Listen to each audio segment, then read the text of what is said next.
Coach, the Western Michigan Broncos coming off a big road win at Buffalo and now head into their homecoming game against Kent State. We'll start with an opening statement from you and then take questions. Yeah, Buffalo game, really tough, hard-fought battle between two physical football teams. That is a really good team that is playing at a high level. You know, tip my hat to Coach Lembo and what he's done there in his first season as the head coach. Those guys were playing really good football, gave us a great battle.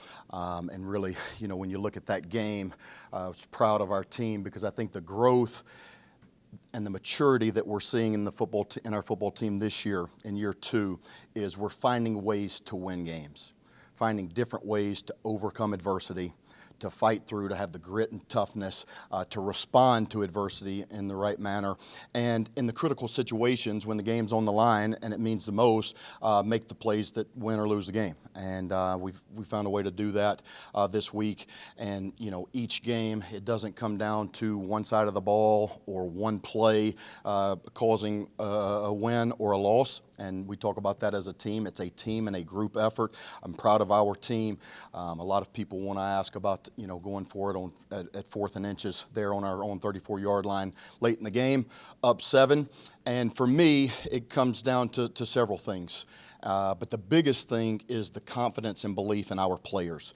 When the timeout happened there before we went for it, our O-line, our offensive players came over, wanted to go for it. Let's end the game here, Coach. Let's get a first down and nail it out to win the game. And I had confidence and belief in our offense. And a lot of things go into those decisions. You know, one are the analytics, the numbers, the tendencies, what are the, you know, mathematical stats tell you, but also having a feel for the game and your team in that situation. And again, it was the confidence and belief, not only in our offense to go execute, but as the head coach, I always have to think about the what ifs. What happens if we get it? What happens if we don't? And, you know, you have to be able to live with the consequences. And for me, it was the confidence and belief in our defense. You know, they showed it the last 2 weeks that they were able to go get big stops to win games against Ball State and Akron. And I felt like if we did not get it on offense, I had the confidence and belief in our defense to go out and win the game, to make sure that we didn't allow a touchdown and give them a chance to win the game. And so it's really a group effort, and the guys were obviously, you know, excited about a great win, a team win. They were happy and excited in the locker room. But the thing I love about this group of men more than anything is they were also very self-aware and disappointed with some of the self-inflicted wounds in each phase. And so that's where, you know, we're still making too many mistakes, costly mistakes on each side of the ball that can win or lose games, especially in these big MAC games as we go down the stretch here and continue to play our season. And so I think their mentality to continue to attack to get better is really what I've been excited about, the growth potential that we still have left. We've got a lot of things to clean up on each side of the ball. And the biggest thing is the consistency of performance to execute our job at a high level every single time. When we do it and we have 11 guys playing, all communicating, doing the right job, executing at a high level, I think we see how good we can be in each phase. And when we don't, we see the mistakes that can cost you games. And so we came in Sunday just like we always do. It's our day to review the game film, really look at the things that we did well, but as much as anything, look in the mirror and self-reflect. What are the things that we need to get better at, and how do we attack those things? And they came in Sunday with a great mindset and mentality. And for that, you know, I was really proud of that growth and maturity, and I think there's a lot of growth still left out for this team. And really the mentality today as we came in and really shifted our focus this week to Kent State was not hearing the outside noise. I talked earlier, you know, right after the game and yesterday on the radio show just about not listening to the noise and people patting you on the back. I think that's a trap that we can't fall into. You know, it doesn't matter where we are right now in October. We're only 3 games into the MAC. There's a lot of MAC games left. And really the only thing that matters is this week. How we prepare our focus on this game and really making sure that we execute at a high level this week and making sure that the habits and details show up each day, which we've done a great job of so far, but we can't forget what has helped us get here and, those things that lead to winning. And we always talk about the habits and traits. And so, we're excited to come home this week. It's homecoming here, Gold Rush. It'll be a great game. We have the best fans in the MAC. I continue to say that, but every single time we go on the road and play somebody else, I'm reminded of how special this place is. It was one of the reasons why I was so excited about this job, so excited to be the head coach here, because of our fans, the support here, the community support, Bronco Nation.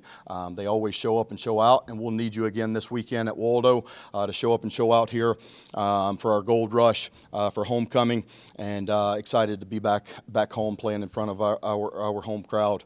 There's several things going on this weekend. We can't get lost in the things that are going on because we have a job to do and we have to execute on game day. And really, that's our sole focus this week. We do have 2 former Bronco greats that are going in the Hall of Fame, being inducted in the Hall of Fame this week, Steve Nill and Tony Scheffler. I want to offer my congratulations to them. It's a huge honor. It's a testament to who they are, who they were as a player, but who they are as people. And they're great examples for our current players and current roster in terms of modeling the traits that we talk about: effort, attitude, toughness, and discipline. So I want to congratulate those guys. We'll have a lot of former players back this weekend, which will be exciting to see.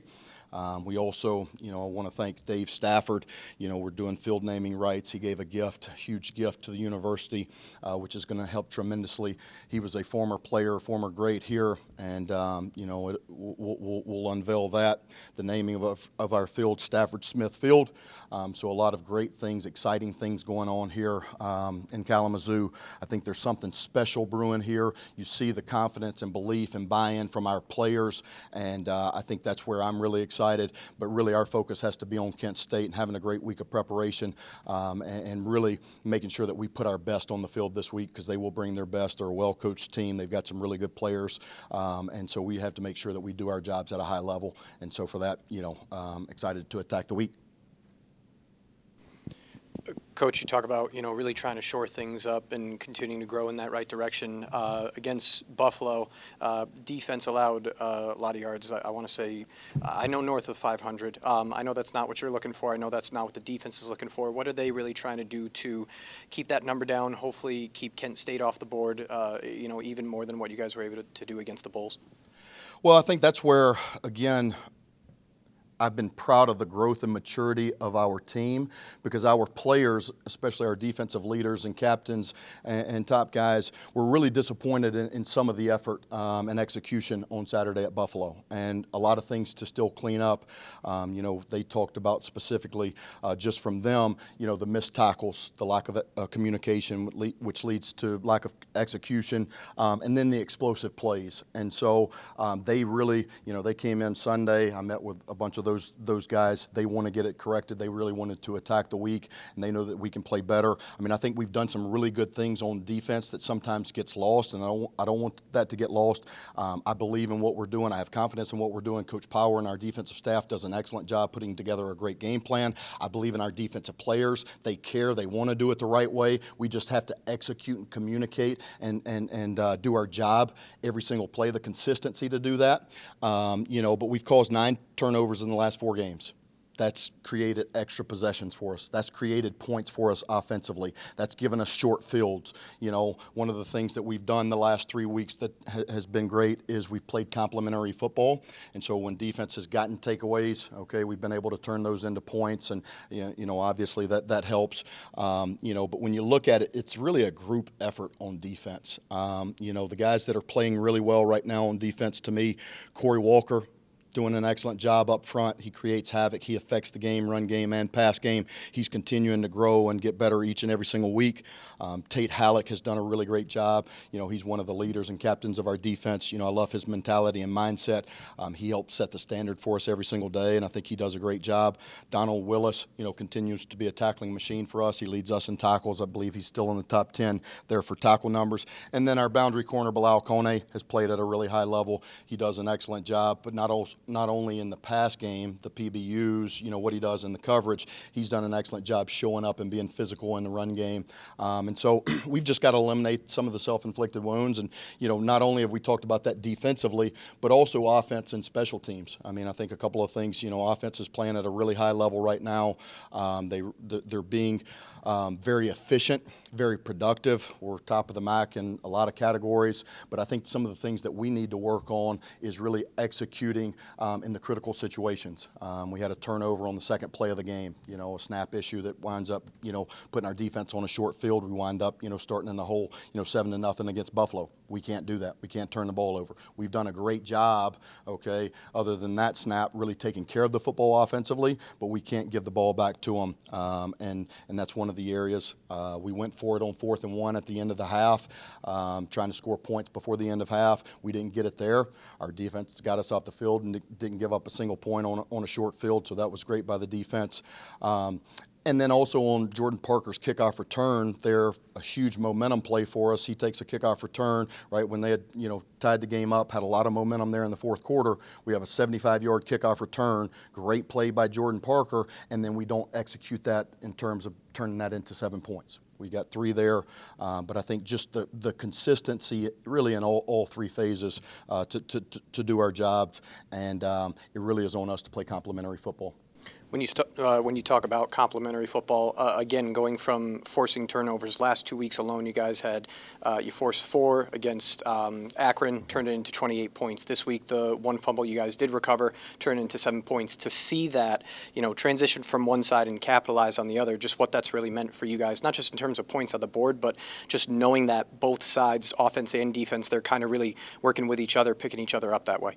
It's been huge for our football team. I think that was one of the things that we identified, after the first, you come out of your non-conference games and you go back, what are the things that we've done well? What are the things that we haven't done well that we need to improve on? And that was one of the biggest things that I talked to our team and our staff about, was really playing complementary football. Because I thought in the first 5 games, when one side of the ball was playing really well, the other side wasn't playing great. When the other side was playing really good, the other side, and so we weren't playing complementary football. And I think that we've done a great job of really just focusing on us, the offensive players and staff just focusing on what they can do to do a great job and do their job, and believing and trusting in the defense. Same thing on the defensive side, them trusting and believing. And no matter what happens, but they're going to make some really good plays, or we're going to have some negative plays. We're going to have some missed assignments. No game is going to be perfect, but being able to respond to that adversity, knowing that the other side is going to pick them up, I think has been a huge boost. And I also think it shows the belief and buy-in and trust from our players, that they trust each other and they have belief that we're going to be able to overcome. When you spoke about that accountability on Sunday of players coming in, just from that moment where you guys are now of players coming in and holding each other accountable from when you first walked through the doors here, just how much you've really seen that grow, seen that develop of, again, guys taking that ownership and, not a same old, but this new age Broncos that you guys have. In year 2, the growth and maturity of our team has been excellent. I mean, you come in year 1 and you're trying to set the standard and really build the culture. And I think it has not just shown up in game weeks, right? It's shown up during the off season. I've talked about Blake Bosma. Blake Bosma really has been, one of the unsung heroes, or he was unsung until 3 touchdowns on Saturday, MAC player of the game, set a Western tight end record there for scoring 3 touchdowns in a game. But Blake Bosma, Sam Bucci, Kenny Womack, Tate Halleck, our leaders, they showed up in the summer when there were optional workouts, when there wasn't school. I mean, they were here on the weekends. They're here late at night. And so those traits and habits are starting to carry over, and they're really starting to affect the other guys in the locker room. And I think those guys really set the standard. Our leaders really set the standard and what the expectations should be, and it helps hold the other guys accountable, because when your best players are also your best workers and best leaders, you've got something really special. And so that's where I've been proud. I mean, one of the areas of growth that we've really seen this year is penalties. the discipline. It's one of our core values that we talk about all the time. I talk about it ad nauseum. People get tired of me talking about it. But discipline, really to do our job, not have self-inflicted wounds. Right now, we're first in the MAC with fewest penalties and fourth in the nation. I think that speaks to our discipline and how far we've come. But again, there's still so much growth out there, and so we've got to focus on, hey, not what are we doing well, what are the ways that we can continue to improve and get better. And, I think the most successful people in life, whether it's business, whether it's life, whether it's football, are the ones that don't focus on what I do well and listen to everybody pat you on the back, but what are the ways that I can still improve and stay ahead and still outwork everybody.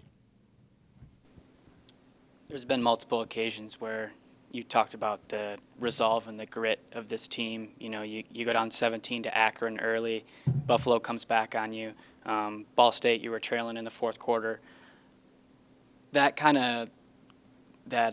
mentality of just the grit and, the never back down, do you feel like that's the experience of this team, or is that something that you really wanted to focus on and emphasize in year two? Grit and the ability to respond is a trainable, learnable trait and habit. And that's something that we've had to work on. And I don't think that's not second nature for humans, right? When things don't go well, human nature is to respond negatively. And so we really have to combat that. But we can't just work on that on game day when bad things or negative things happen. We've tried to build that during the off season. I mean, one of the things that our strength staff, Coach G2 and myself sat down after last season, going into our off season training program, was how can we make our guys feel uncomfortable and have them respond to negative or hard situations, even in the off season, even in the weight room, even in our conditioning. One of the things that we built into practice is a response period. It's not scripted. I don't tell the coaches what it is. We put a situation out there and they have to respond to it. How they respond, right, is everything. And then after that period, we bring them up and we debrief. We talk about, hey, why did we put you in this situation? How do we want you to respond? What is the proper response? And I think that that's been one of the ways that they've really grown, is they've been accepting to that. I mean, it's not easy to change, but our players, since I have been here, since I got hired, they have been humble and hungry to grow. They wanted to be better. They wanted to do better. They wanted, how can we be better? Coach us. And I think, you're seeing that from all levels of the organization right now. Our coaching staff does an excellent job. Our support staff does an excellent job really continuing to build great relationships, but really build in and lead and teach guys, because that's not a natural response and one that we've had to work on, and we're going to have to continue to work on. But I think in the last 3 games, you've seen us overcome different adversity. In the Ball State game, we get up early, right? We get up 2 scores, and then we have to respond to adversity, and how they came back. They took the momentum, had the lead in the fourth quarter. In the Akron game, it was different. We got down 17-0 early, put ourselves in a hole. We were able to respond to that. We had a 5-hour lightning delay. They responded to that and came out and finished the game. And then this game, playing on the road against a really great team, really well-coached team, we put ourselves in the hole 7-0 here. Wound up having a really good, second quarter and taking the lead. But Buffalo, which really good teams do, they had the grit and resolve to continue to fight back and make that a game and try to take the momentum back. But our players responded to that. And so I think overcoming those different adversities really continues to teach, and we're still learning that. This isn't the first time that you've had a running back kind of come in and make a difference for you. But Jaden is leading the MAC and is in the top 20 in the nation in all-purpose. Just knowing your experience as a running backs coach, just what is your approach in leading that group, or how have you been able to just kind of, have this fruitful success with running backs? Well, I can't take any credit there. I mean, one, we've got a great group of kids in that room. I think all of them are bought in. They're hungry to want to be the best group in the MAC and the best group in the country. They believe and celebrate each other's successes, and they've really taken turns affecting the game. Jaden has obviously done an excellent job. We've talked about him several times. You talked about him. He leads the MAC in rushing yards per carry, 20th in the nation. He leads the MAC in scoring touchdowns with 9. He continues to make big plays for for us each and every week. But it's the mentality. Coach Darren Page, our running backs coach, really came in. He built a great relationship with those guys, and he set the mentality and mindset from day one in terms of what we were going to be. We were going to be a competitive group, and when you get your turn and you get your opportunity, you have to take advantage of it. And I think that they have embraced that. And, it's not just Jaden Nixon, it's Jalen Buckley. I mean, you look at what he did last week against Akron coming in. He only had 7 carries for 103 yards. I mean, and never complained about, I need the ball more, I want the ball more, I should have been played more. He just took advantage of his opportunity. And, same thing with Oldie. Oldie continues to be, a great player for us that owns his role. He's a great leader. He was a captain for us 2 weeks ago. The guys in the locker room love him. He's a great teammate, and you trust him in all those situations. He's been our punt returner, our 4th punt returner of the year. But one of the things that I talked to him about is you're back there because we trust you, and you've done a great job. And so I think just the mentality and mindset has been great. I've really been proud of that group and how they've played. I think that they've really, been an added boost to our offense. And, we talk about offensively, it takes a lot of those unsung heroes to create those yards in the run game and pass game, and they do all the selfless jobs. I mean, a couple of guys on offense that I'll mention that really go unsung. We talked about Blake Bosma, what he does, in the run game and pass game. Anthony Sambucci has done an excellent job. I mean, a guy who's been banged up a little bit, hasn't been able to practice or been battling back, but he takes every single mental rep in practice. Even when he had a hurt hamstring, he's in the back, really following the play, making sure that he gets the mental rep so he's prepared to go in. Jalen Buckley did the same thing when he went out with the knee injury. He was out every single practice and made sure that he stayed ready when he was healthy. And Kenny Womack has done that as well, really been leaders for us. And again, they have helped set the standard for everybody else to follow. They have one of the best receivers in the MAC in terms of production. Just wanted to know your thoughts on him and how you want to just kind of your game plan on trying to contain him. Krishan McCray, number 2 for Kent State, is a great player, and he's a problem. He's 2nd in the MAC and 8th in the nation in touchdown catches. I think he's 3rd in all-purpose yards. He's 1st in receiving yards. They target him a lot. He makes big explosive plays. He creates those explosive plays and turns them into touchdowns. We've got to know where he's at and make sure that we have a plan for him because he's a difference maker. I mean, on the defensive side of the ball, Cameron Olds, he leads the MAC in sacks. And so this team, I respect Coach Kenny Burns and what he's done. He's a really great coach. He was here in 2016, at Western on PJ Fleck's staff on that great team in 2016. So he understands Western Michigan. He understands the history and tradition of this place. And believe me, I know that he would love nothing more than to come back and beat the Broncos here because he's been here before and knows this place. And that's where, for us, and I challenged our team with that as we've prepared, they're competitors as well. And so it doesn't matter what our record is. It doesn't matter what their record is. It matters what you do this week. And they're going to be more motivated and as motivated as ever to continue to fight, kick and scratch and claw and find ways to win games. And, we've got to make sure that we do a great job in preparation because they've got some really good players and they will come in and we'll have to give our best this week. Coach, Kent State hasn't won a game yet, but they played Bowling Green as well as anybody last week. What do you see in their overall team? Yeah. The rat poison to say that they haven't won a game or they're struggling is what we're trying to fight off right now. Because it's easy to look at what teams haven't done or what we have done, pat ourselves on the back, everybody talk about what we've done the last 3 weeks. That doesn't matter. What matters is this week. That's what I'm trying to get our team to focus on, our players, our coaches, myself, everybody in the organization. I don't care what their record is. They're a really good football team with really good players on each side of the ball that can beat us, will beat us if we don't come and bring our best. And that's really got to be our mentality. I mean, we just talked about Krishan McCray. I mean, the guy is a really good player. I mean, he is an asset in the run game and pass game. One of the things that they did really well last week in the Bowling Green game, they got their run game going. And against a really good Bowling Green game, they played really tough in all 3 phases and really gave Bowling Green everything that they could handle. I mean, when you look at what they did against Ball State and then Eastern Michigan, We know Eastern Michigan's playing really well right now. They scored 33 points against Eastern Michigan. They scored 35 against Ball State. So this is a team that we absolutely have to bring our best and play our best and execute. And you know, I was proud of how our players responded. I thought today's practice was really good. I thought the mentality and mindset of how they showed up today. But again, I think they're hungry because of the mistakes that we've made and the growth that we still have left to improve on. Coach Bilal Kone is having an outstanding season at one corner. You've rotated a lot of different guys over there on the other side at corner. Is anybody kind of rising up a little bit there for you?